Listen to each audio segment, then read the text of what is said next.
Praise the Lord, good morning. आज सुबह के मनन में मैं आपका स्वागत करता हूँ। आज मैं पढ़ने जा रहा हूँ भजन संहिता अध्याय 144 का पद 14। यहाँ लिखा है, तब हम हमारे बैल खूब लदे हुए हों और हमें न विघ्न हो, न हमारा कहीं जाना हो, न हमारे चौकों में रोना पीटना हो।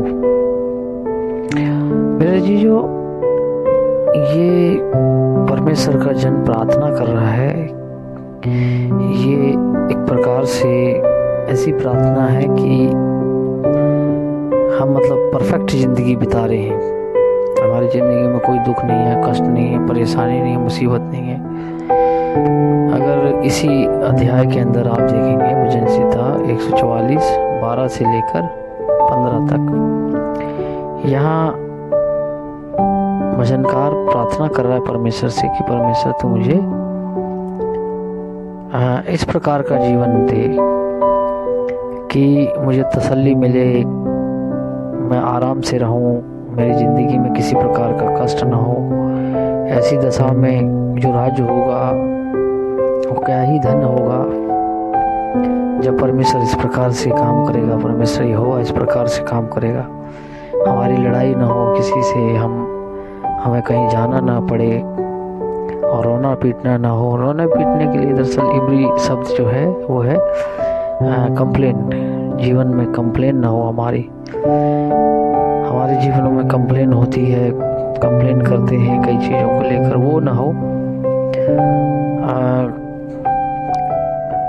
हमें विघ्न ना हो, ना हमारा कहीं जाना हो। जाने के लिए हम जानते हैं मेरे जी, जब इंसान परेशान होता है, हताश होता है, निराश होता है, तो वो भागता है घर की ज़रूरतें पूरी करने के लिए, या फिर घर की आवश्यकताएं पूर्ण करने के लिए, या उसे भय लगता है, डर लगता है, किसी भी चीज़ का डर हो सकता है, तो भागता है, इधर उधर ताकता है। जैसे बाइबल में लिखा है, यशाया में लिखा है, यशाया की पुस्तक में, कि जब भयभीत इंसान होता है तो वो ताकता है, इधर उधर देखता है। ये सब ना हो मेरे जीजो, हमारे जीवनों में। इस प्रकार की भजनकार यहाँ प्रार्थना कर रहा है कि परमेश्वर तू हमारा कुल मिला के, यहाँ पर 15 पद के अंदर अगर देखें तो इस दशा में जो राज्य हो वह क्या ही धन्य होगा। जिस राज्य का परमेश्वर यहोवा है वह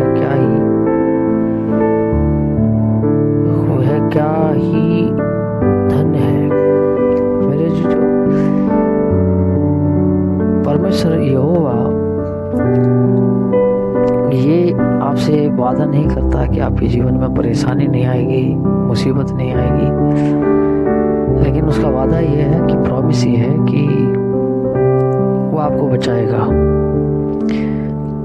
मैं कहीं किसी से बात कर रहा था, वो व्यक्ति कह रहा था 2 चीज़ से कभी पंगा नहीं लेना चाहिए इस धरती पर, और वो है पानी और दूसरा है आग।